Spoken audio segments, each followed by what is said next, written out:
Сәлем оқырман. Кеше болса эфирде ортаға Аяна мен Ерасыл шыққан болатын. Екеуі сөзге келіспей, қатысушылар өздерінің пікірін айтуға жанталасты. Соның ішінде ержігіт Ерасылды жақтаймын деп, Мадинамен сөзге келіп қалды. Аяна болса Мадинаның досы болып келеді. Сол ішінде шығар қыз тарапынан Аянаның сөзін сөйледі. Тақырып болса сол баяғы қызғаныш. Ерасыл болса бұрынғы бір қызына көз салды деп ұсталды. Ержігіт жақсы сөзін айтып түсіндіріп жатса, Мадина болса жігітіне қарай сөздеріне қарсы шықты. Енді кішігірім сондай жайттар болып тұрады. Бәрі тек жақсы бола бермейді, немесе бір ойда бір жерден шыға бермейді. Ендігі эфирден шықса Мадина жалғыз өзі тамақтанып отыр екен. Эфирдің соңына таман келіспей қалғанын айтқан болатын. Содан кейін әлі шешкен жоқпыз деп, мен сразу бұлған талқан болып қайып кеттім. Енді қазір отырмын жалғыз тамақтанып, Назымда жоқ, съемкада. Ерасыл мен Аяна бөлек кетті деді Мадина. Бірақ оған қарамастан бәрі жақсы болды деп ойлаймын.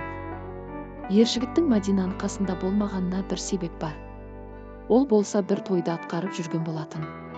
Сол ішінде шығар кездеспей шешілмей қалғанын эфирде көре жатармыз. Ендігі болса пікірлерге көшейік.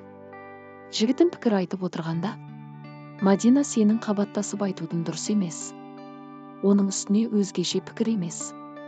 Айтып отырғанын барлық қыз айтқан пікір. Қайталаудың керегі жоқ еді. Кішкене басылғанын дұрыс болады. Азаматпен жараспай. Ержігіт осы жолы Ернарға артық кеттің. Асықпай аңдысын, аңды өмірдің алдамшы мезеттері болып қалып жүрмесін. Жігітті жігіт түсіну керек. Мадина арам ержігіт тастап кетеді деп әжесін сылтау қылып қалай айтып отыр. Осы жерде ержігіт дұрыс қарап екеуміз аяғына дейін жеткізіп, әжеме дәлелдей аламыз деп. Қу болғанда қу ғой.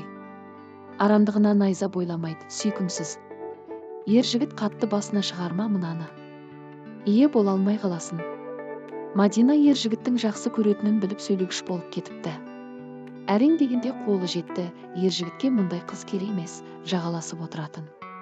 Дейді оқырман, сіз қалай ойлайсыз?